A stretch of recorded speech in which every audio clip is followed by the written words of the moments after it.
நாம் கிறிஸ்தவ வாழ்க்கையிலே போராட்டம், நாம் போராட வேண்டும் என்கிறதை குறித்து சில நாட்களாக பார்த்து வருகிறோம். அந்த அடிப்படையிலே பவுல் அப்போஸ்தலன் தீமோத்தேயுவுக்கு எழுதியிருக்கிற அந்த வசனத்தின் அடிப்படையில் நாம் அதை ஆரம்பிக்கிறோம்.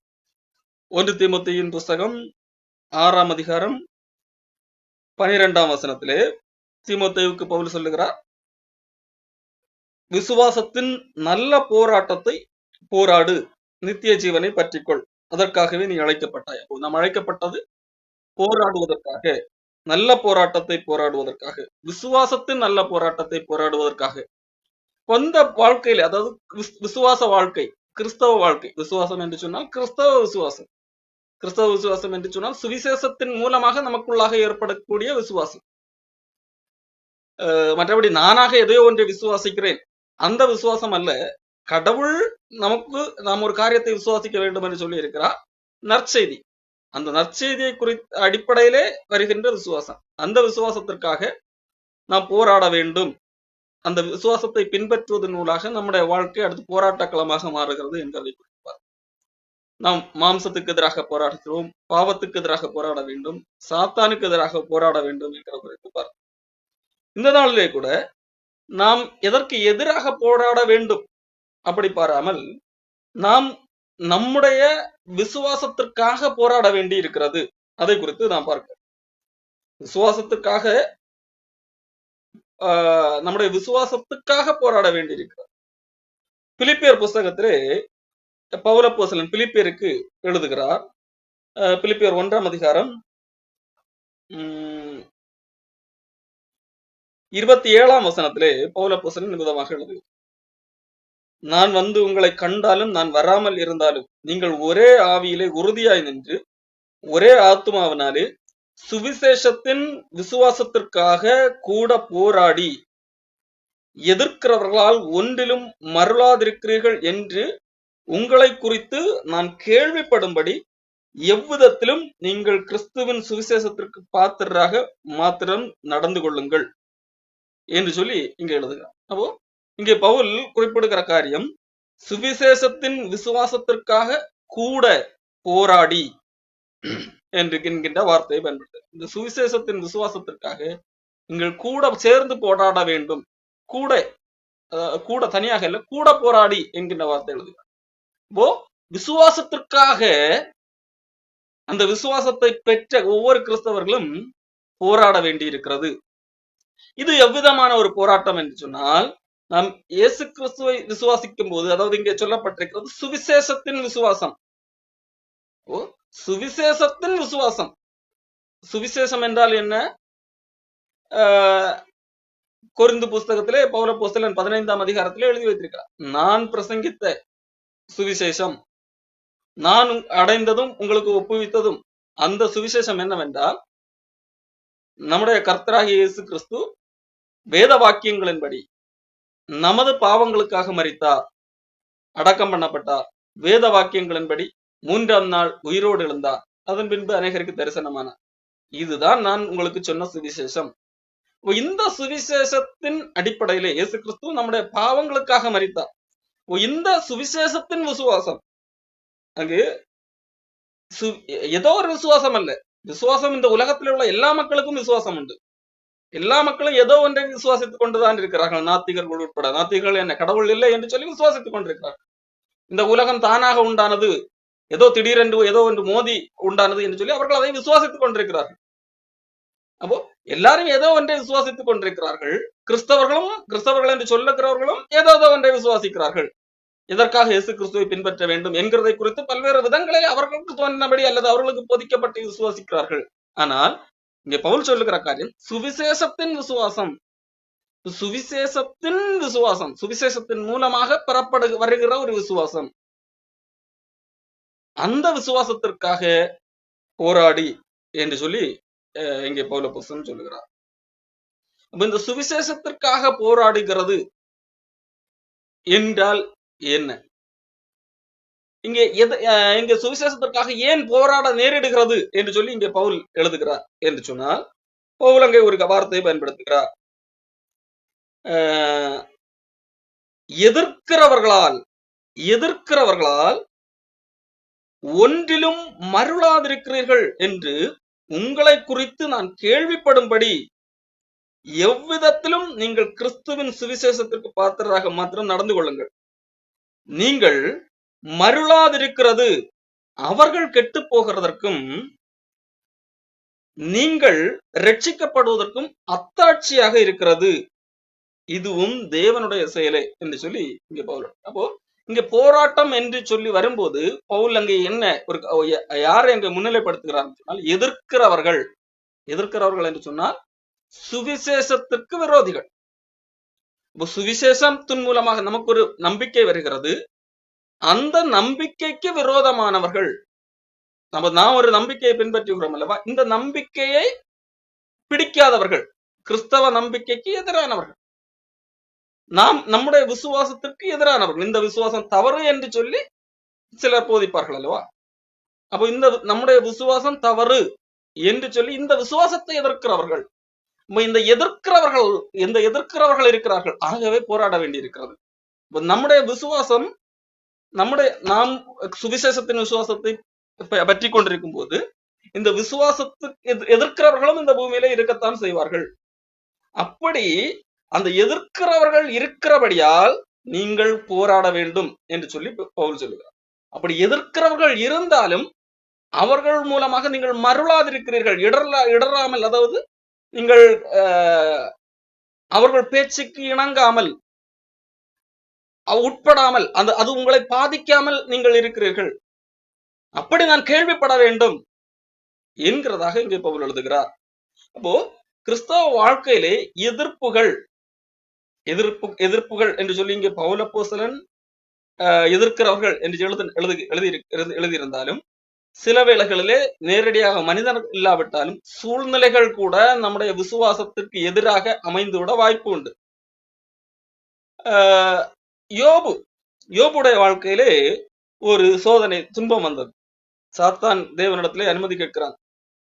இவன் உத்தமனாக இருக்கிறான், எல்லாம் சரிதான், காரணம் நீர் ஆசீர்வதித்து வைத்திருக்க, அவனுடைய ஆசீர்வாதத்தை எடுத்து போட்டு பாரும், அவன் கண்டிப்பாக மறுதளிப்பான், அவன் உண்மை விசுவாசிக்க மாட்டான் என்று சொல்லி சொல்லுகிறான்.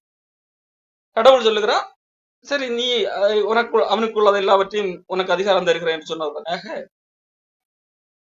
அவன் சாத்தான் அவனுக்குரிய எல்லாவற்றையும் அழித்து போடு. இப்போ அவனோடு கூட இருக்கிற மனைவி எவ்விதமாக பேசுகிறார் பாருங்கள், நீ தேவனை தூஷித்து ஜீவனை விடும் என்று பேசுகிறார். அப்போ அவனுக்கு ஒரு துன்பம் வரும்போது அவனோடு கூட இருக்கிறவர்கள் அவனுடைய விசுவாசத்தை அல்லது தேவனை மறுதளிக்கும்படியாக தூண்டுகிறார்கள். அவன் அப்படிப்பட்ட ஒரு சூழ்நிலைக்குள்ளாக போகும்போது கண்டிப்பாக கடவுள் இருக்க வாய்ப்பு இல்லை, கடவுள் இருந்தால் இப்படி எல்லாம் நடக்குமா, அப்படி இல்லை என்றால் இது ஒரு கடவுளா, இவர் ஒரு மோசமான கடவுள், இப்படிப்பட்ட கடவுள் தேவையா என்கிறது போன்ற ஒரு பேச்சுக்கள் அவனுடைய காதிலே விழுகிறது. அது அவன் மனைவி மூலமாக விழுகிறது. இல்லை, சில வேளைகளிலே வேறு நபர்கள் மூலமாக இப்படிப்பட்ட பேச்சுக்கள் நம்முடைய காதுகளிலே விழும். ஆனால் அந்த நேரத்திலே யோபு அந்த பேச்சுக்கு இணங்கவில்லை. எதிர்க்கிறவர்களால் தன்னுடைய விசுவாசத்திற்கு எதிராக ஒரு பேச்சு கேட்கும் போது அந்த பேச்சினால் அவன் மருளவில்லை, அவன் அந்த பேச்சுக்கு இடம் கொடுக்கவில்லை என்று சொல்லி நாம் பார்த்தோம். இதே போன்ற சூழ்நிலை வேதாகமத்திலே பல்வேறு இடங்களிலே வந்திருக்கிறது. எசேக்கியா புஸ்தகத்திலே எசேக்கியா ராஜா ஆண்டு கொண்டிருந்த அந்த காலத்திலே உள்ள சம்பவத்தை குறித்து ஏசாயா புஸ்தகத்திலே எழுதப்பட்டிருக்கிறது. ஏசாயா 36 அதிகாரத்திலே எசேக்கியா ராஜா அரசாண்ட வருஷத்திலே அசீரிய ராஜாவாகிய சனகரிப் அந்த பட்டணத்தை பிடிக்கலாம் என்று சொல்லி வருகிறார். அப்பொழுது அவர்கள் கூறுகின்ற வார்த்தைகள், அதாவது இந்த எசேக்கியா ராஜாவுக்கு விரோதமாக அவர்கள் பேசுகிற வார்த்தைகள், எசேக்கியாவை நம்பிக்கொண்டிருக்கிற மக்களை பார்த்து நீங்கள் நம்பிக்கொண்டிருக்காதீர்கள், உங்களுடைய கடவுள் உங்களை காப்பாற்றாது என்கிறது போல பேசுகிறார். அதற்கு அவர்கள் சில ஆதாரங்களையும் கொடுக்கிறார்கள். நாங்கள் இவ்வளவு வெற்றி பெற்றிருக்கிறோம், உங்கள் கடவுள் எப்படி உங்களை காப்பாற்ற முடியும் என்கிறது போல அவர்கள் பேசுகிறார். அந்த நேரம் கிடைக்கும் போது ஏசாயா 36 அதிகாரத்தை நீங்கள் படித்து பாருங்கள். ரொம்ப மோசமாக பேசுகிறார். அப்படி பேசும்போது இங்க எசேக்கியா பட்சத்தில் உள்ள ஒருத்தர் வந்து சொல்லுகிறார், நீங்கள் எங்களுடைய பாஷையிலே பேச வேண்டாம், யூத மக்களுக்கு புரியும்படியாக நீங்கள் பேச வேண்டாம், மக்கள் வர கஷ்டப்படுவார்கள், அல்லது இடறி போவார்கள், நீங்கள் வேண்டுமானால் சீரிய பாஷையிலே பேசுங்கள், அது எங்களுக்கு தெரியும் என்கிறதாக எல்லாம் சொல்லுகிறார். ஆனாலும் அதற்கு இடம் கூடாமல் அவர்கள் மக்கள் எந்த அளவிற்கு கடவுளை வெறுக்க முடியுமோ அந்த அளவுக்கு வெறுப்பேற்றுகின்ற வகையிலே அவர்கள் பேசுகிறார். அப்போ இப்படிப்பட்ட பேச்சுக்கள் அல்லது இப்படிப்பட்ட போதனைகள் எதிர்க்கிறவர்களால், அதாவது நாம் ஒரு விஷயத்தை விசுவாசித்துக் கொண்டிருக்கிறோம், அந்த விசுவாசத்திற்கு எதிராக கேட்டுக்கொண்டுதான் இருக்கும். மனிதர்கள் மூலமாக கேட்கும், சில வேளைகளில் நம்முடைய சூழ்நிலைகளை நம்மளை பார்த்து பேச வைக்கக்கூடியதாக இருக்கும். அப்போ இங்கே பவுல் சொல்லுகிறார், அதற்கு விரோதமாக நீங்கள், அந்த எதிர்ப்புக்கு விரோதமாக நீங்கள் போராட வேண்டும். சுவிசேஷத்தின் விசுவாசத்திற்கு ஆக நீங்கள் போராடி, எதிர்க்கிறவர்களால் நீங்கள் மருளாதிருக்கிறீர்கள் என்று சொல்லி நான் கேள்விப்பட வேண்டும். எதிர்க்கிறவர்களால் நீங்கள் மரளக்கூடாது, அப்படி நான் கேள்விப்பட வேண்டும். அதற்காக நீங்கள் என்ன செய்ய வேண்டும்? அதற்காக நீங்கள் கேட்டீர்கள் அல்லவா சுவிசேஷம், உங்களுக்கு அறிவிக்கப்பட்டதல்லவா அந்த சுவிசேஷம், அந்த சுவிசேஷத்திற்கு பாத்திரராக மாத்திரம் நடந்து கொள்ளுங்கள். நீங்கள் கேட்ட சுவிசேஷத்திற்கு பாத்திரராக நடந்து கொள்ள, அந்த சுவிசேஷத்தை விட்டு விலகி போகாதிருங்கள். அவர்கள் வந்து ஒரு காரியத்தை சொல்லுகிறார்கள் என்று சொன்னால், இது ஏன் இந்த பிரச்சனை நடக்குகிறது என்று சொன்னால், ஒரு துன்பம் வருகின்ற போது இதெல்லாம் ஒரு கடவுளா என்று சொல்லி கேள்வி வருகிறது. அப்போ உங்களுடைய விசுவாசம் கண்டிப்பாக தவறாக இருக்கும். ஏன் உங்களுடைய கடவுள் உங்களை காப்பாற்றவில்லை? கடவுள் என்று சொல்லி ஒருத்தர் உயிரோடு இருந்தால் உங்களை இந்த துன்பத்தின் வழியாக நடத்துவாரா? இப்படிப்பட்ட கேள்விகள், எதிர்ப்புகள், அல்லது உங்களுடைய கடவுள் இது என்ன கடவுள், நாங்கள் வழிபடுவதுதான் சரியான கடவுள் என்று சொல்லி மதம் சார்ந்து நெருக்குகிறவர்களாக இருப்பார்கள். அப்ப உண்மையான கடவுள் என்று சொன்னால் ஏன் இந்த மதவாதிகளிடத்திலிருந்து எங்களை காப்பாற்றவில்லை? இப்படிப்பட்ட பல்வேறு விதமான எதிர்ப்புகள் இருக்கு. அப்போ இங்க பவுல் சொல்லுகிறார், நீங்கள் சுவிசேஷத்திற்கு பாத்திரராக மாத்திரம் நடந்து கொள்ளுங்கள். நீங்கள் மருளாதிருக்கிறது, நீங்கள் அவர்கள் எவ்வளவுதான் நெருக்கினாலும், எவ்வளவுதான் உங்களுக்கு எதிராக பேசினாலும், எதிர்ப்பாக நடந்து கொண்டாலும், நீங்கள் மருளவில்லை என்று சொன்னால், அந்த எதிர்ப்புகளை எல்லாம் தாண்டி நீங்கள் அது அசைந்து கொடுக்கவில்லை என்று சொன்னால், அது இரண்டு காரியங்களுக்கு அத்தாட்சியாக இருக்கு, எவிடன்ஸாக இருக்கிறது. ஒன்று, அவர்கள் கெட்டு போகிறதற்கு ஒரு அத்தாட்சியாக இருக்கிறது. காரணம், அவ்வளவு எதிர்ப்புகளை அவர்கள் கொடுத்தும் நீங்கள் உறுதியாக கிறிஸ்துவின் சுவிசேஷத்துக்கு பாத்திரராக நிற்கும் போது, அவர்கள் ஒன்றுகள் அவர்கள் இயேசு கிறிஸ்துவை கண்டுகொள்ள வேண்டும். ஆனால் அப்படியும் கண்டுகொள்ளாமல் தொடர்ந்து எதிர்க்கிறவர்களாகவே இருக்கிறார்கள், எதிர்க்கிறவர்களாக அவர்கள் கடைசி மூச்சு வரைக்கும் இருக்கிறார்கள் என்று சொன்னால், அது அவர்கள் கெட்டு போவதற்கு அத்தாட்சியாக இருக்கிறது. காரணம், இவ்வளவு கடவுளுக்காக இவ்வளவு உறுதியாக நின்றும் அந்த உங்களுடைய விசுவாசத்தை கண்டும் அந்த வாய்ப்பை அவர்கள் தங்களுடைய தவறான நம்பிக்கையை விட்டு வருவதற்கு அவர்கள் பயன்படுத்திக் கொள்ளவில்லை என்கிறது அவர்கள் கெட்டு போவதற்கு அத்தாட்சியாக இருக்கிறது. இன்னொன்று, நீங்கள் ரட்சிக்கப்பட்டிருக்கிறதற்கு அத்தாட்சியாக இருக்கிறது. நீங்கள் உண்மையான தேவனால் ரட்சிக்கப்பட்டீர்கள் என்கிறதற்கு அத்தாட்சியாக எவ்வளவு எதிர்ப்புகள் வந்து உங்களுடைய விசுவாசத்தை விட்டுவிடவில்லை. அதாவது சுவிசேஷத்தின் மூலமாக அந்த விசுவாசத்தை விட்டுவிடவில்லை என்று சொல்லி உங்களுடைய ரட்சிப்புக்கு அது அத்தாட்சியாக எவிடன்ஸாக இருக்கிறது என்று சொல்லி பவுல் சொல்லுவார். மட்டுமல்ல, இது தேவனுடைய செயல், இதுவும் தேவனுடைய செயலே. இப்போ ஒருவர் எவ்வளவு எதிர்ப்புகள் வந்தாலும் நீங்கள் அந்த விசுவாசத்திலே நிற்கிறீர்கள் என்று சொன்னால், அதுவும் உங்களுடைய செயல் அல்ல, அது தேவனுடைய செயல். நீங்கள் உண்மையாக ரட்சிக்கப்பட்டீர்கள் என்கிறதற்கான ஒரு அத்தாட்சி. ஏனெனில் கிறிஸ்துவனிடத்திலே விசுவாசிப்பதற்கு மாத்திரமல்ல, பாடுபடுகிறதற்கும் உங்களுக்கு அருளப்பட்டிருக்கிறது. அப்போ சுவிசேஷத்தின் விசுவாசம் என்று சொல்லும் போது அந்த விசுவாசத்துக்கு கூடவே நமக்கு அருளப்பட்டது என்ன? பாடுகள். பாடுகளும் தேவனால் அருளப்பட்ட ஒன்றாக இருக்கிறது. அப்போ பாடுகள் வரும்போது, பிரச்சனைகள் வரும்போது, எதிர்ப்புகள் வரும்போது நமக்கு தெரிய வேண்டும், இது நான் விசுவாசிக்கிற அந்த விசுவாசத்துக்கு உட்பட்டதுதான் என்று சொல்லி தெரிய வேண்டும். அப்போ இன்றைக்கு சிலர் போதிப்பார்கள், பலர் போதிக்கிறார்களோ, பாடு துன்பம் கிடையாது அல்லது பிரச்சனை கிடையாது, சொகுசான வாழ்க்கை என்று சொல்லி. அப்படி போதிக்கும் போது அதற்கு எதிராக ஒரு சிச்சுவேஷன் நடக்கிறது என்று சொன்னால் அவர்கள் மாட்டிக்கொள்வார்கள். அவர்களுடைய போதனை தவறாக இருக்கிறது, போதனைக்கு எதிரான காரியங்கள் நடக்கிறதாக இருக்கிறது. அப்போ பவுல் இங்க தெளிவாக சொல்லுகிறார், விசுவாசிப்பதற்கு மாத்திரமல்ல பாடுபடுகிறதற்கும் உங்களுக்கு அருளப்பட்டிருக்கிறது என்று சொல்லி சொல்லுகிறார்.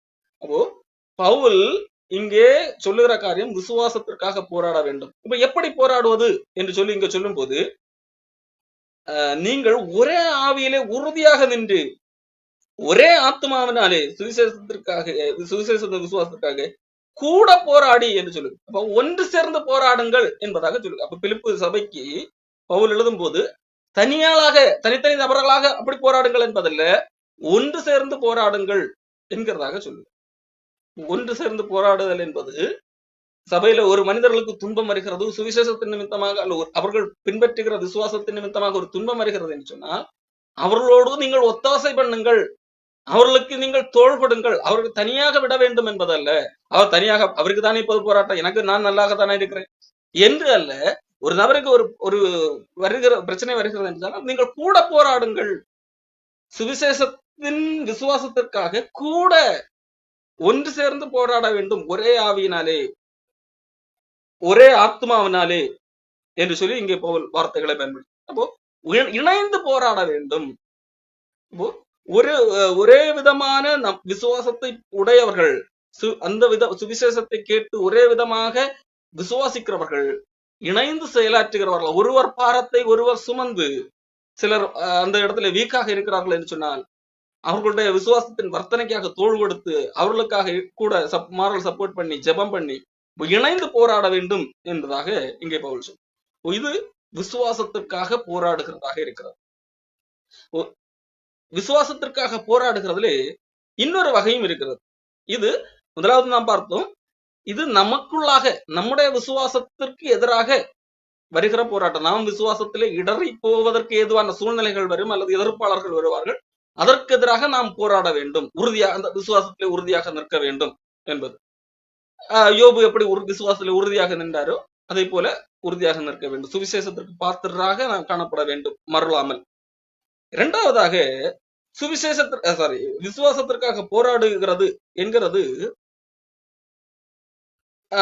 அது வசனத்தை படிப்போம். யூதா புத்தகத்திலே யூதா எழுதுகிறார் 3ஆம் வசனத்திலே, பிரியமானவர்களை பொதுவான ரட்சிப்பை குறித்து உங்களுக்கு எழுதும்படி நான் மிகவும் கருத்துள்ளவனாக இருக்கையில் பரிசுத்தவான்களுக்கு ஒரு விசை ஒப்புக் கொடுக்கப்பட்ட விசுவாசத்திற்காக நீங்கள் தைரியமாய் போராட வேண்டும் என்று சொல்லி உங்களுக்கு எழுதி உணர்த்துவது எனக்கு அவசியமாப்படுது. இங்கேயும் யூதா என்ன எழுதுகிறார், விசுவாசத்திற்காக நீங்கள் தைரியமாக போராட வேண்டும் என்று சொல்லி எழுதுகிறார். இந்த இடத்துல சொல்லப்பட்ட இந்த காரியம் எதற்காக என்று சொன்னால் விசுவாசத்திற்காகத்தான். நாம் சுவிசேஷத்தின் மூலமாக நமக்கு கிடைக்கப்பட்ட அந்த விசுவாசம். இங்கே யூதா எழுதும் போது என்ன எழுதுகிறார், பரிசுத்தவான்களுக்கு ஒரு விசை ஒப்பு கொடுக்கப்பட்ட விசுவாசம். இது பரிசுத்தவான்களுக்கு ஒரே ஒரு விசை ஒப்பு கொடுக்கப்பட்டது, ஒரே ஒரு முறை கொடுக்கப்பட்டது இந்த விசுவாசம். அதைத்தான் நாம் ஏற்கனவே நான் சொன்னேன், அது ஒரு முறை கூட படிக்கிற அப்போ இன்னும் புரியும். கொரிந்தியர் புஸ்தகத்திலே 15ஆம் அதிகாரம் 1ஆம் வசனத்திலிருந்து பவுல் சொல்லுவார், நான் உங்களுக்கு சொன்ன சுவிசேஷத்தை மறுபடியும் உங்களுக்கு சொல்லுகிறேன் என்று சொல்லிவிட்டு அந்த இடத்துல அவர் பயன்படுத்துகிற ஒரு வார்த்தை, நான் அடைந்ததும் உங்களுக்கு பிரதானமாக ஒப்புவித்ததும் என்னவென்றால். அப்போ பவுல் இங்க என்ன சொல்லுகிறார், நான் அடைந்ததும் உங்களுக்கு பிரதானமாக ஒப்புவித்ததும். அப்போ இது ஒரு முறை ஒப்புவிக்கப்பட்ட ஒன்று, அடிக்கடி ஒரு காலகட்டம் வரும்போது திருப்பி மாறி வேறு ஒன்றை ஒப்புவிப்பதல்ல, ஒரு விஷயம் ஒப்புவிக்கப்பட்டதுதான், இதை தவிர வேறு கிடையாது என்கிறதை பவுல் சொல்லுகிறார். பாருங்கள், அது 1 கொரிந்தியர் 15ஆம் அதிகாரம் 2ஆம் வசனம். நான் உங்களுக்கு பிரசங்கித்த பிரகாரமாய், அது ஒரு முறை ஒப்புவிக்கப்பட்டது, பிரகாரமாய் நீங்கள் அதை கை கொண்டிருந்தால் அதனால் நீங்கள் ரட்சிக்கப்படுவீர்கள். இப்போ நான் உங்களுக்கு பிரசங்கித்த பிரகாரமாக, ஏற்கனவே பிரசங்கித்ததுதான், அதை மறுபடியும் சொல்லுகிறேன். மறுபடியும் சொல்லும் போது அப்பொழுது ஒரு உபதேசம், இப்பொழுது வேறு உபதேசம் அல்ல, எல்லாம் எப்பொழுதும் ஒரே ஒரு விஷயம் ஒப்புக்கொடுக்கப்பட்ட ஒரே விதமான போதனை தான். அதை மறுபடியும் உங்களுக்கு சொல்லுகிறேன், அதை நீங்கள் அப்படியே கை கொண்டிருந்தால், நான் எப்படி சொல்லுகிறேனோ அப்படியே நீங்கள் அப்படியே கை கொண்டிருந்தால் என்றால் விசுவாசித்தார். அதனால் நீங்கள் ரட்சிக்கப்படுவீர்கள். நான் சொன்னபடி நீங்கள் விசுவாசிக்க வேண்டும். இல்லாவிட்டால், அப்படி விசுவாசிக்காவிட்டால், மற்றபடி உங்கள் விசுவாசம் விருதாக இருக்கும், வீணாக இருக்கும். மற்றபடி நீங்கள் எப்படி விசுவாசித்தாலும், இன்றைக்கு பல்வேறு போதகர்கள் பல்வேறு விதங்களிலே பிரசங்கிப்பார்கள். அப்படி எப்படி எந்த விதத்தில் விசுவாசித்தாலும் அது வீண். நான் பிரசங்கித்த பிரகாரம், பவுல் தெளிவாக சொல்லுகிறார், நான் பிரசங்கித்த பிரகாரம் நீங்கள் அதை கை கொண்டிருந்தால் அதனாலே நீங்கள் ரட்சிக்கப்படுவீர்கள். அப்போ அது ஒரே விஷயம் ஒப்புவிக்கப்பட்டது, அடிக்கடி மாற்றக்கூடியது அல்ல. பல்வேறு ஒரு காலகட்டம் வரும்போது இப்பொழுது திடீரென்று வேறொரு வெளிப்பாடு வந்தது, ஆகவே இது அன்றைக்கு கொடுக்கப்பட்ட வெளிப்பாடு மாற்றப்பட்டு விட்டது என்றல்ல. ஒரு விஷயம் ஒப்புவிக்கப்பட்டது, அதுதான். அதைத்தான் இங்க இப்போ யூதா எழுதுகிறார். அப்படி பரிசுத்தவான்களுக்கு ஒரு விஷயம் ஒப்புவிக்கப்பட்ட அந்த விசுவாசம் எது? அந்த போதனை, சுவிசேஷம், சத்தியம். அதற்காக நீங்கள் போராட வேண்டும். அதற்காக நீங்கள் போராட வேண்டும். ஏன்? அதற்கு எதிராக சிலர் அதை புரட்டி பேசும்படியாக எழும்பி இருக்கிறார்கள். அங்கே யூதா சொல்லுகிறார், போராட வேண்டும் என்று உங்களுக்கு எழுதி உணர்த்து அவசியமாகப்பட்டது. ஏன் போராட வேண்டும்? நமது தேவனுடைய கிருபையை காம விகாரத்துக்கு ஏதுவாக புரட்டி ஒன்றான ஆண்டவராகிய தேவனையும் நம்முடைய கர்த்தராகிய இயேசு கிறிஸ்துவையும் மறுதலிக்கிற பக்தியற்றவர்களாகிய சிலர் பக்க வழியாய் நுழைந்திருக்கிறார்கள். ஏன் போராட வேண்டும்? யாருக்கு எதிராக போராட வேண்டும்? எதற்கு? அப்போ இங்க யூதா சொல்லுகிறார், ஏன் இந்த போராட்டம், இந்த விசுவாசத்திற்காக இங்கே போராட வேண்டும் என்று சொல்வது, ஏனெனில் நம்முடைய தேவனுடைய கிருபையை, இங்கே எதிர்ப்பாளர்கள் என்று சொல்லி வெளியில நாங்கள் எதிரிகள் தான் என்று இருக்கிறவர்கள் அல்ல.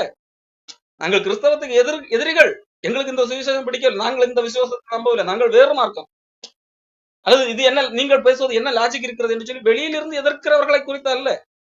இங்கே அவர் கிறிஸ்துவின் கிருபையை, அவர்கள் கிறிஸ்தவர்கள், நாங்களும் கிறிஸ்தவர்கள், நாங்களும் கடவுளுடைய கிருபையை நம்புகிறவர்கள் என்கின்ற போர்வையில உள்ளவர்கள், அதாவது தங்களும் வேதாகமத்தை வைத்து பயன்படுத்துகிறவர்கள்.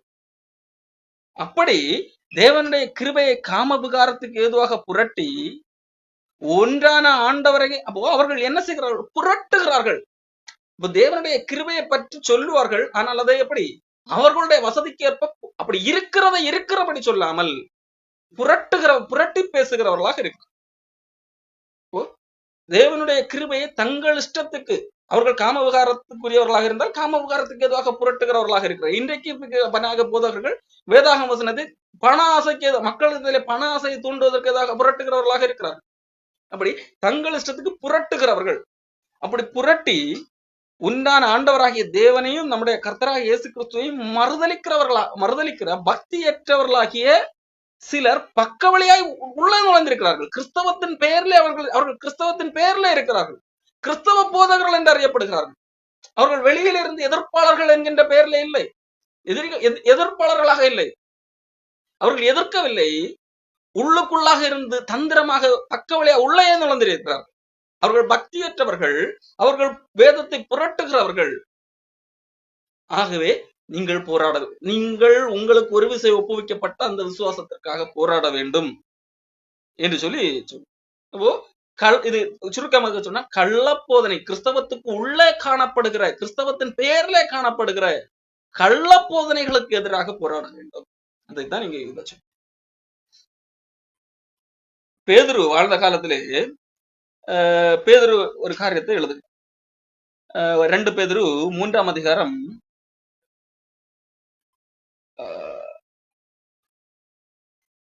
14 இருந்து படிக்கிறேன். ஆகையால் பிரியமானவர்களே, இவைகள், அதாவது இயேசு கிறிஸ்துடைய வருகை வர காத்திருக்கிற நீங்கள் கரையற்றவர்களும் பிழையில்லாதவர்களுமாய் சமாதானத்தோட அவர் சன்னதியில் காணப்படும்படி ஜாக்கிரதையாருங்கள். மேலும் நம்முடைய கர்த்தருடைய நீடிய பொறுமையை ரட்சிப்பென்று எண்ணுங்கள். நமக்கு பிரியமான சகோதரனாகிய பவுலும் தனக்கு அருளப்பட்ட ஞானத்தினாலே இப்படியே உங்களுக்கு எழுதியிருக்கிறான். எல்லா நிருபங்களிலும் இவைகளை குறித்து பேசி இருக்கிறான். அவன் சொன்னவைகளில் சில காரியங்கள் அறிகிறதற்கு அரிதாக இருக்கிறது. கல்லாதவர்களும் உறுதி இல்லாதவர்களும் மற்ற வேத வாக்கியங்களை புரட்டுகிறது போல தங்களுக்கு கேடு வரத்தக்கதாக இவைகளையும் புரட்டுகிறார்கள். ஆகையால் பிரியமானவர்களே, இவைகளை முன்னமே நீங்கள் அறிந்திருக்கிறபடியால் அக்கிரமக்காரருடைய வஞ்சகத்திலே நீங்கள் இழுப்புண்டு உங்கள் உறுதியிலிருந்து விலகி எழுந்து போகாதபடி எச்சரிக்கையாக இருந்து நம்முடைய கர்த்தரும் இரட்சகருமாகிய இயேசு கிறிஸ்துவின் கிருபையிலும் அவரை அறிகிற அறிவிலும் வளருங்கள் என்று சொல்லி இங்கே பேதுரு சொல்லுவார்.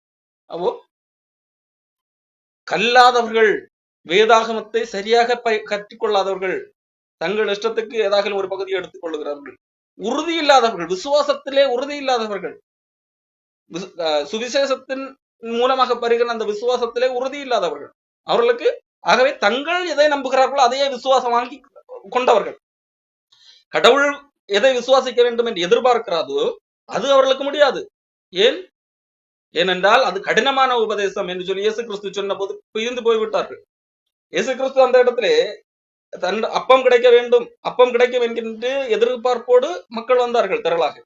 இயேசு கிறிஸ்துவத்திலே போனால் திரும்பவும் அப்பம் கிடைக்கும் என்று வந்தார். அவர்களுக்கு அவங்க ஆண்டவர் எதை விசுவாசிக்க வேண்டும் என்கிறதை குறித்து பாடம் எடுக்க ஆரம்பித்தார். என்னை உட்கொள்ளுகிறவன், என்னுடைய மாம்சத்தை புசித்து என்னுடைய ரத்தத்தை பானம் பண்ணுகிறவனுக்கு நித்திய ஜீவன் உண்டு என்று சொன்னார். அது இயேசு கிறிஸ்துவை விசுவாசிக்கிறவனுக்கு நித்திய ஜீவன் உண்டு என்று சொன்னார். அப்போ மோசே கொடுத்த உணவை உண்டவர்கள் வனாந்தரத்திலே மரித்தார்கள். என்னை உண்கிறவன் என்றென்றைக்கும் அறியாமல் இருக்கிறவன் ஆக இருப்பான், நித்திய ஜீவனை அடைவான் என்று சொல்லி இயேசு கிறிஸ்து மறுமைக்குரிய காரியங்களை குறித்து சொல்லிக் கொண்டே வந்தார். அவர்கள் எதிர்பார்த்து வந்தது பூமிக்குரிய காரியங்கள், அப்பம் கிடைக்கும் என்று. ஆனால் இயேசு கிறிஸ்துவோ இந்த பூமிக்குரிய காரியங்கள் எதுவுமே பேசவில்லை. மாறாக உங்களுக்கு நித்திய ஜீவன் தருவேன், என்ன விசுவாசிங்கள் என்பதாக சொன்னார். அப்போ நடந்தது என்ன தெரியுமா? இது கடினமானது உபதேசம், இதை கேட்க யாரு இருப்பா என்று சொல்லி எல்லாரும் போனார்கள்.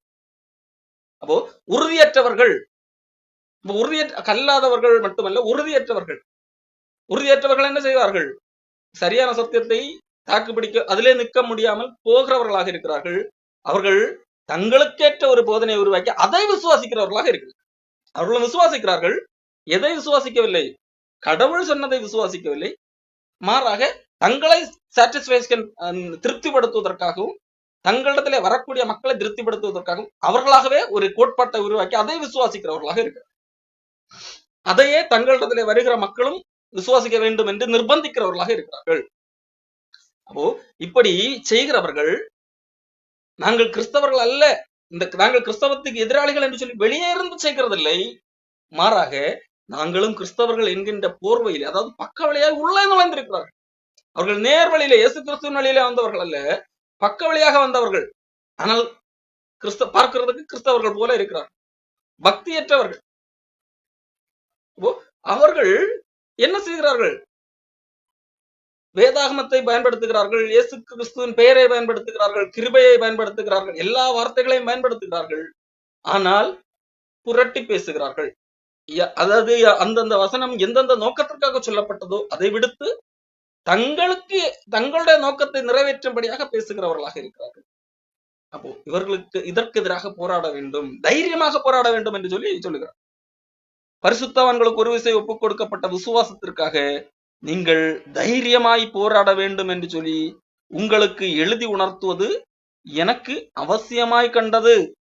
இது அவசியம், இது மிகப்பெரிய அர்ஜென்ட் என்று சொல்லி இங்க யூதா சொல்லுகிறார். காரணம், அன்றைக்கு இருந்த சிச்சுவேஷன் படி யூதா சொல்லும் போது, நான் இந்த கடிதத்தை நான் என்ன கடிதம் எழுத நினைத்தேன்? பொதுவான ரட்சிப்பை குறித்து, எல்லா மக்களும் ரட்சிக்கப்பட வேண்டும், அதற்கு ஏதுவாக ஏதாவது செய்யலாம், சுவிசேஷம் அறிவிக்கலாம், அதை குறித்து எழுதலாம் என்று நினைத்திருந்தேன். பொதுவான ரட்சிப்பை குறித்து எழுதலாம் என்று நினைத்திருந்தேன்.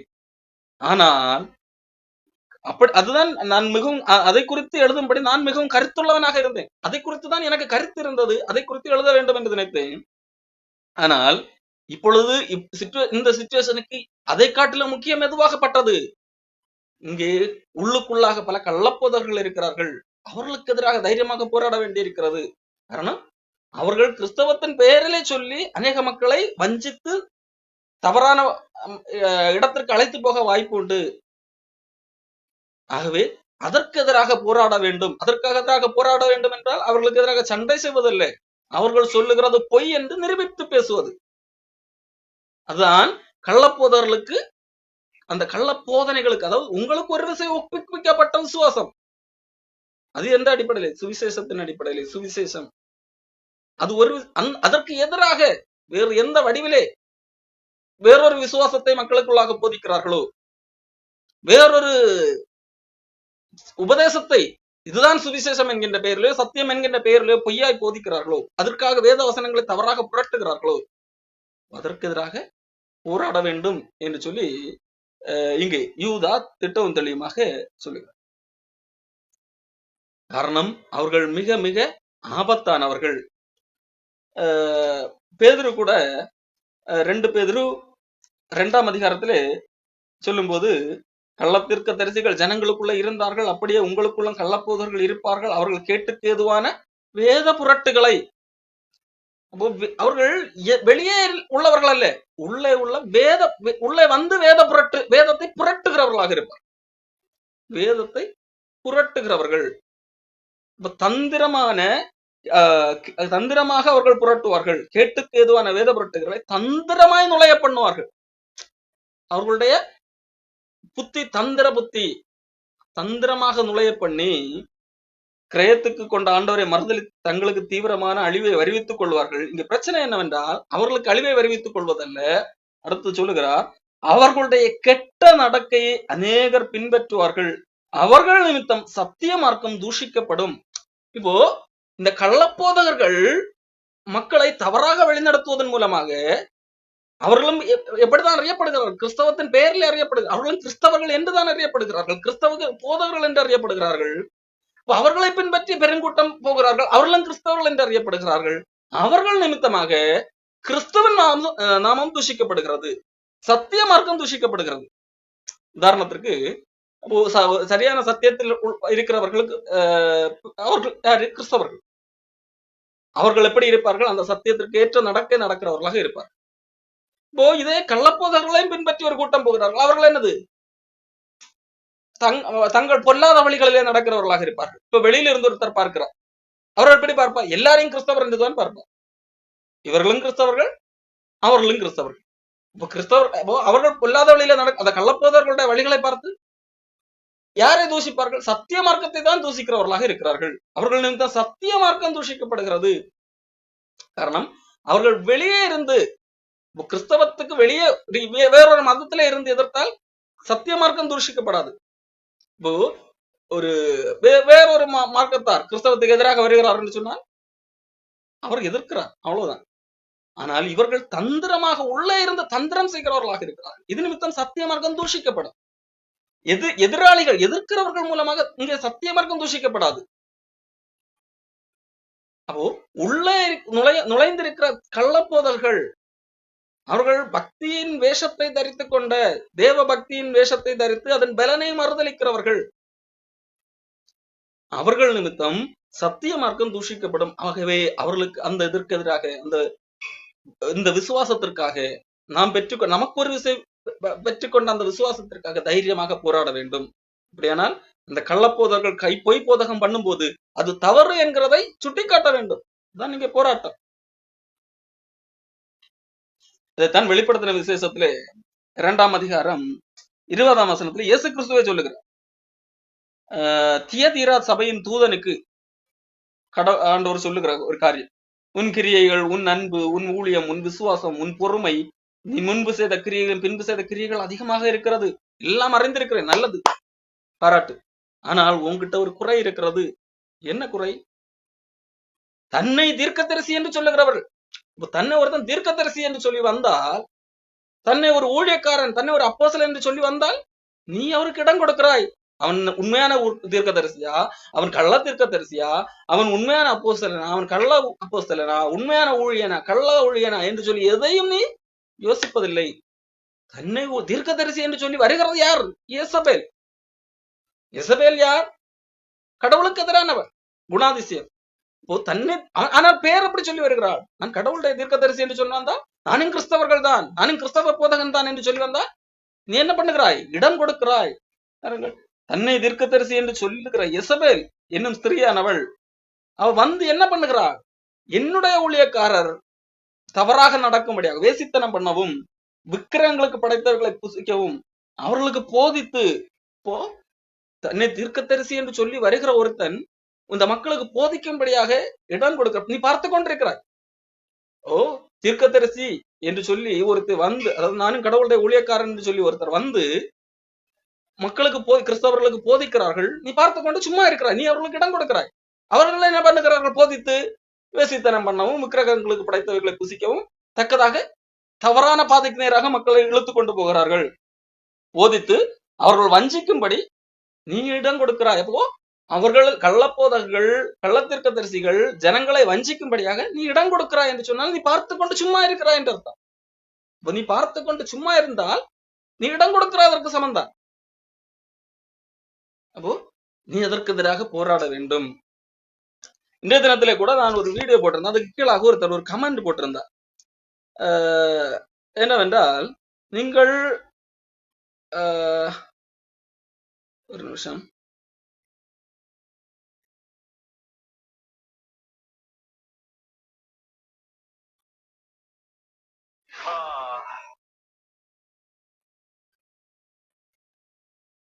if you can preach the gospel, then just do it. More than criticizing others, God will take care of them. இப்போ இங்க அவர் சொல்லுகிற காரியம், உங்களால முடிஞ்சா சுவிசேஷத்தை சொல்லுங்கள். என்னது கிரிட்டிசைசம் செய்வதை, அதாவது விமர்சனம் செய்வதை விட்டு சுவிசேஷத்தை சொல்லுங்கள். அவர்களை குறித்து, அதாவது தவறு கள்ளப்போதர்களை குறித்து கடவுள் பார்த்துக் கொள்வார் என்று சொல்லி ஒருத்தர் கமெண்ட் போட்டிருந்தார். ஆனா அந்த தேவ ஆவியால் எழுதப்பட்ட யூதா தான் சொல்லுகிறார், நீங்கள் அதற்கு எதிராக போராட வேண்டும் என்று சொல்லி. ஏன்? இயேசு கிறிஸ்துவை நேரடியாக சொல்லுகிறார், உன் பேர்ல நீ வெறும் சும்மா பார்த்துக்கிட்டே இருந்தா உன் பேரில் எனக்கு குறை உண்டு என்று சொல்லி. ஓ, நீ பார்த்து கொண்டு சும்மா இருக்க கூட. கள்ளப்போதகம் பெருகும் போது, கள்ளப்போதகர்கள் மக்களை வஞ்சிக்கும் போது பார்த்து கொண்டு சும்மா இருக்க கூடாது. அதற்கு எதிராக போராட வேண்டும். அது தவறு என்பதை எடுத்துரைக்க வேண்டும் என்கிறதை தெளிவாக இயேசு கிறிஸ்துவை சொல்லுகிறார். இங்க யூதா சொல்லுகிறதை பாருங்கள். யூதா எழுத வந்தது எது? சுவிசேஷம், பொதுவான ரட்சிப்பை குறித்துதான்.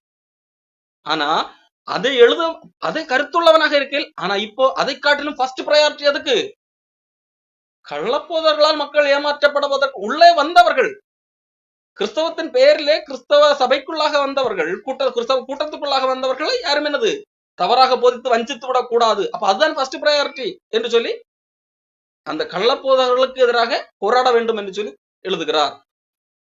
சுவிசேஷ பொதுவான ரட்சிப்பை குறித்து எழுதுவது முக்கியம்தான். ஆனால் இப்பொழுது அது குறித்து தான் நானும் கருத்துள்ளவனாக இருந்தேன். ஆனால் இப்பொழுது அதை காட்டிலும் முக்கியம் இதுவாக இருக்கிறது என்று சொல்லி எழுதுகிறார்.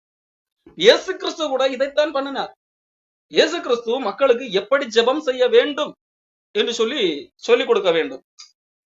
அதற்கு முன்பதாக அப்படி அவர் என்ன சொன்னார்? ஏற்கனவே சில அன்றைக்கு இருந்த மதவாதிகள் இப்படித்தான் ஜெபம் செய்ய வேண்டும் என்று சொல்லி ஒரு ஃபார்முலாவை உருவாக்கி வைத்திருந்தார். அதை அப்படி செய்யக்கூடாது என்று ஃபர்ஸ்ட் போதித்தார்.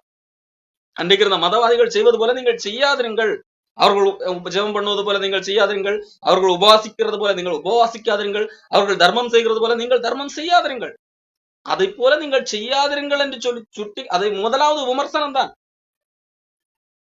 அதன் பிறகுதான் இதை போல செய்யுங்கள் என்று சொல்லுகிறார்.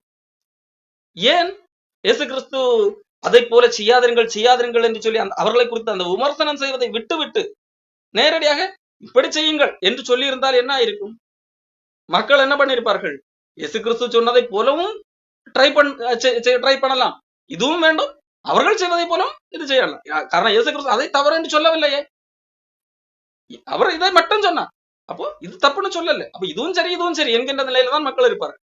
அப்போ விமர்சனம் அல்லது வெறும் சரியான சுவிசேஷத்தை மட்டுமே சொன்னால் மக்கள் என்ன நினைப்பார்கள்? சரியான சுவிசேஷம் ஓகே இருக்கட்டும், இது சுவிசேஷம்.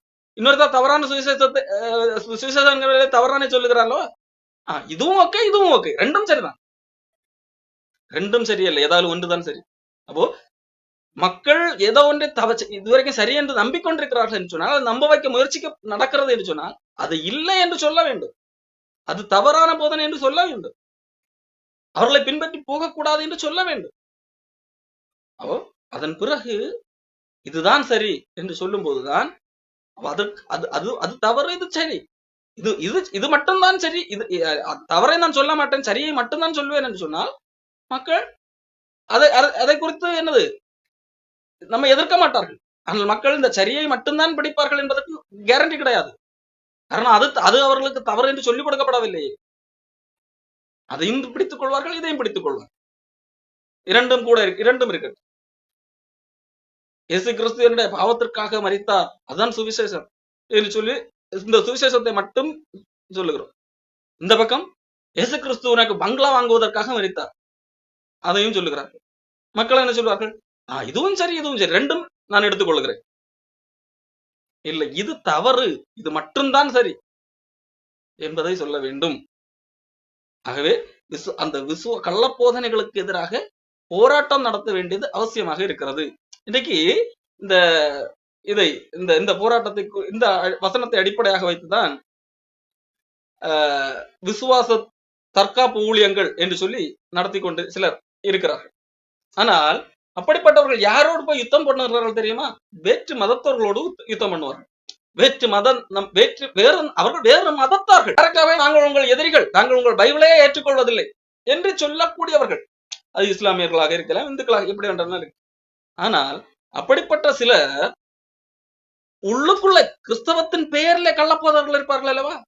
அதை எதிர்க்க மாட்டார்கள். அவர்களுக்கு என்ன அடிப்பார்கள்? அவர்களோடு கூட இருக்கிறவர்களாக இருப்பார்கள்.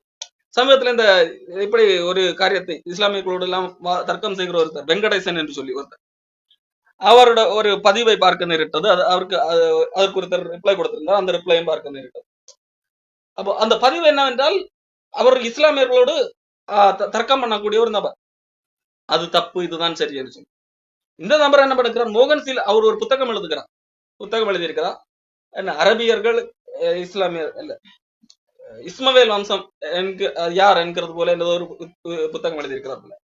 அந்த புத்தகத்தை மோகன்சீல் ஆசரஸ் இடத்திலிருந்து ஆசிரியர் பெற்று அல்லது அவருடைய வாழ்த்துதல் பெறுவதற்காக அவரோடு சென்று ஒரு புகைப்படம் எடுத்து பதிவிட்டார். இப்போ அதற்கு எதிராக மோகன்சீல் ஆசரஸ் எப்படி சரியான போதகர் என்று சொல்ல முடியும்? மோகன்சீல் ஆசரஸ் கள்ள போதகர் என்று சொல்லி ஓரளவுக்கு வேதத்தை சரியாக படித்தாலே புரிந்து கொள்ளக்கூடிய ஒரு, அப்போ நான் விசுவாசத்துக்காக போராடுகிறேன், நான் அந்த ஊழியத்தை செய்கிறேன் என்று சொல்லுகிற ஒருவரால் மோகன்சீல் கள்ள போதகர் என்று சொல்லி கண்டுபிடிக்க முடியாதா? அப்படிப்பட்ட மோகன்சீல் ஆசரஸோடு எப்படி கைகோர்க்கலாம் என்று சொல்லி கேட்டதற்கு, நான் கேட்டதில்ல, ஒருவர் கேட்டதற்கு அவர் என்ன பதில் கொடுத்திருந்தார்? மோகன்சீல் ஆசரஸ் எல்லாம் கள்ளப்போவதற்கு, மோகன்சீல் ஆசரஸ் எனக்கு நன்றாக தெரியும், அவர் மிகவும் நல்லவர் என்கிறது போல பாராட்டி பதில் கொடுத்தார். அவர் அடிப்படை உபதேசத்தை சரியாக இருக்கிறார் அது என்கிறதாக. அப்போ இங்கே யூதா எதற்கு எதிராக போராட வேண்டும் என்று எழுதுகிறார்? கிறிஸ்தவத்தின் பெயரிலே உள்ளே இருக்கிற, பக்க வழியா உள்ளே வந்திருக்கிறவர்கள், வேதாகமத்தை புரட்டி பேசுகிறவர்கள், அவர்களுக்கு எதிராக போராட வேண்டும். இஸ்லாமியர்கள் ஒட்டுமொத்த வேதாகமத்தையே ஏற்றுக்கொள்வதில்லை, இந்துக்கள் வேதாகமத்தையே ஏற்றுக்கொள்வதில்லை. ஆனால் இந்த கள்ளப்போதர்கள் வேதாகமத்தை ஏற்றுக்கொள்வதாக சொல்லி வேதாகமத்திலே உள்ள வசனத்தை புரட்டுகிறவர்களாக இருக்கிறார்கள். அப்போ யாருக்கு எதிராக முதலாவது போராட வேண்டும்? இந்த விசுவாச தற்காப்பு ஊழியங்கள் செய்கிறோம் என்கிறவர்கள். கள்ளப்போதர்களுக்கு, அதாவது விசுவாசத்திற்காக போராடுதல் என்பது இந்த அவர்களுக்கு எதிராக போராடக்கூடாது என்று நான் சொல்லவில்லை. அவர்களையும் என்னது கன்வின்ஸ் பண்ணுவதற்காக அவர்களுடைய நம்பிக்கை தவறு என்று சொல்லலாம், அது தப்பு என்று நான் சொல்லவில்லை. ஆனால் இங்கே கிறிஸ்தவத்துக்கு உள்ளே என்னது, கிறிஸ்தவத்தின் பெயரிலேயே அநேக மக்களை வஞ்சிக்கப்படுகிறார்கள் என்றால், இந்த கள்ளப்போதனையை கண்டுபிடிக்க முடியவில்லை என்றால் நீங்கள் என்ன விசுவாசத்துக்காக போராடுகிறீர்கள்? நீங்களும் கள்ளப்போதகர்கள். அப்போ விசுவாசத்திற்காக போராட வேண்டும். விசுவாசத்திற்காக போராடுதல் என்பது இங்கே இந்த யூதா அடிப்படையில் கள்ளப்போதகத்துக்கு எதிராக நடத்தப்படுகிற ஒரு போராட்டம். பார்த்து கொண்டு, நம்முடைய முன்பே ஒருத்தர் கள்ளப்போதகம் செய்கிறார் பார்த்து கொண்டு சும்மா இருக்கக்கூடாது. இங்கே பரிசுத்தவான்கள் என்று சொல்லும்போது இது ஏதோ ஒரு ஊழியர், இது ஒரு குறிப்பிட்ட ஊழியர் செய்ய வேண்டியதல்ல. பரிசுத்தவான்கள் யார்? பரிசுத்தவான்கள் இயேசு கிறிஸ்துவால் ரட்சிக்கப்பட்டவர்கள் பரிசுத்தவான்கள். பரிசுத்தவான்களுக்கு ஒரு விஷயம் ஒப்புவிக்கப்பட்டது விசுவாசம். அந்த விசுவாசத்திற்காக போராட வேண்டும், தைரியமாய் போராட வேண்டும். இப்ப யாருக்காக எழுதுகிறார்? இது ஏதோ ஒரு குறிப்பிட்ட நபர் செய்ய வேண்டியதா? இல்லை, யாருக்கெல்லாம் இந்த விசுவாசம் ஒப்புவிக்கப்பட்டது? பரிசுத்தவான்கள் எல்லாருக்கும். அப்போ பரிசுத்தவான்கள் என்றால் கிறிஸ்தவர்கள், இயேசு கிறிஸ்துவால் ரட்சிக்கப்பட்டு நீதிமான்களாக்கப்பட்டவர்கள். அவர்கள் இதற்காக போராட வேண்டும். கள்ளப்போதகனுக்கு எதிராக போராட வேண்டும். அது கள்ளப்போதகம் செய்தால் கள்ளப்போதகம் என்று சொல்ல வேண்டும். அவர்களுக்கு எதிராக அடி கொடுப்பதோ சண்டை செய்வதோ அல்ல, அல்லது அவர்களோட சொந்தக்காரராக இருந்தால் பேசாமல் போ, அது அல்ல, அது வேறு. அவர்களுடைய இந்த கருத்து மக்களை வேதாகம் வசனத்தை சொல்லி மக்களை ஏமாற்றுகிறார்கள். இந்த செயல் தவறு. அவர்களை விட்டு விலக வேண்டும். அவர்களோடு கூட அந்த சபைக்கு போகக்கூடாது, அவருடைய உபதேசத்தை கேட்கக்கூடாது என்று சொல்லி மக்களை எச்சரிப்பது, மக்களுக்கு உண்மையை சொல்வது, இதுதான் போராட்டம். காரணம் பவுல் அப்போஸ்தலன் சொல்லுகிறார், அப்படிப்பட்டவர்கள் தங்கள் வயிற்றுக்கு ஊழியம் செய்கிறார்கள் என்று சொல்லி அந்த வார்த்தையை பயன்படுத்து. ரோமர் புத்தகத்திலே 16ஆம் அதிகாரம் 17ஆம் வசனம், அன்றியும் சகோதரரே, நீங்கள் கற்றுக்கொண்ட உபதேசத்திற்கு விரோதமாய் பிரிவினைகளையும் இடர்களையும் உண்டாக்குகிறவர்களை குறித்து எச்சரிக்கையாக இருந்து அவர்களை விட்டு விலக வேண்டும் என்று உங்களுக்கு புத்தி சொல்லுகிறேன். பாருங்கள், நீங்கள் கற்றுக்கொண்ட உபதேசம் யார் மூலமாக கற்றுக்கொண்டது? அப்போஸ்தலர் பவுல் மூலமாக, பேதுரு மூலமாக, அப்போஸ்தலர்கள் மூலமாக, அதாவது அப்போஸ்தலர்கள் மூலமாக என்று சொன்னா அது இயேசு கிறிஸ்துவின் உபதேசம் தான். வேத வாக்கியங்கள் எல்லாம் தேவ ஆவியினால் நமக்கு அருளப்பட்டிருக்கிறது. இதன் மூலமாக கற்றுக்கொண்டது, அவர்கள் கற்பித்தந்தது.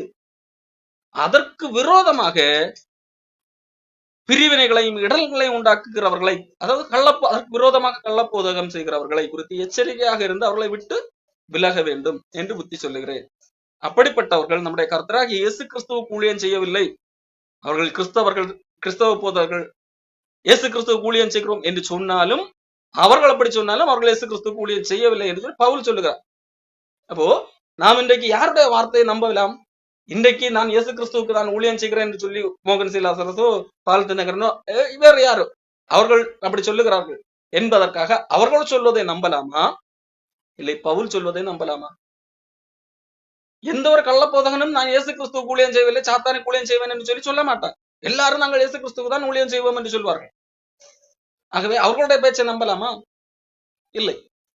பவுல் சொல்லுகிறார், நாம் கற்றுக்கொண்ட உபதேசம், அந்த உபதேசத்துக்கு எதிராக பேசுகிறார்களா, அதற்கு இடர்கள் உண்டாக்குகிற விதத்திலே பேசுகிறார்களா, அவர்களை விட்டு விலகுங்கள். காரணம், அவர்கள் இயேசு கிறிஸ்துவுக்கு ஊழியம் செய்யவில்லை.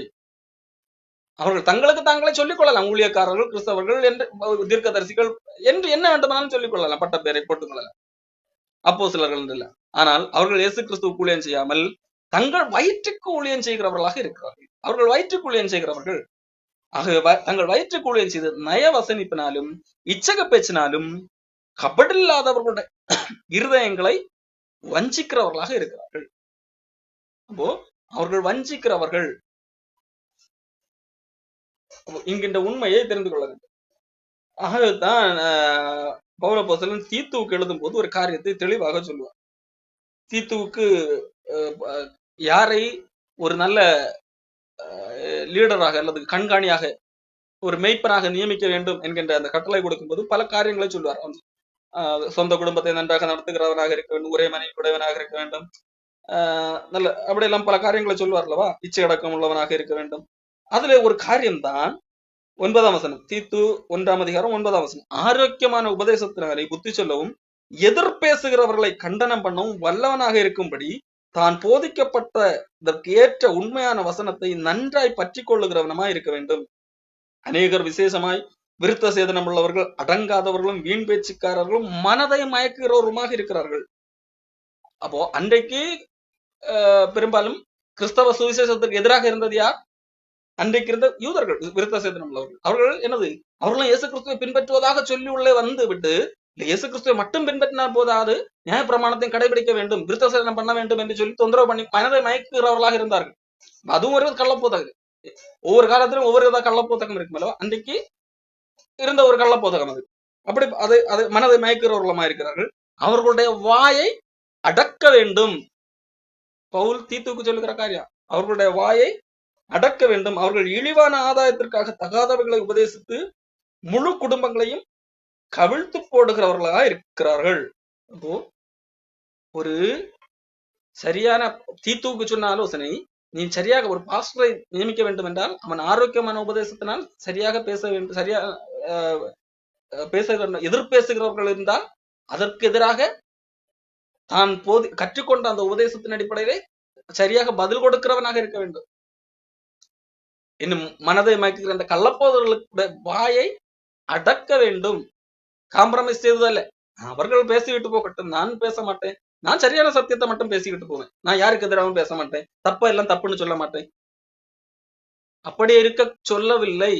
அவர்களுடைய வாயை அடக்க வேண்டும். வாயை அடக்கணும்னா வாயில பிளாஸ்டர் போடுவதோ ஏதோ வலுக்கட்டாயமாக அவர்களுடைய பேச்சுரிமையை மறக்க செய்வதோ அல்ல.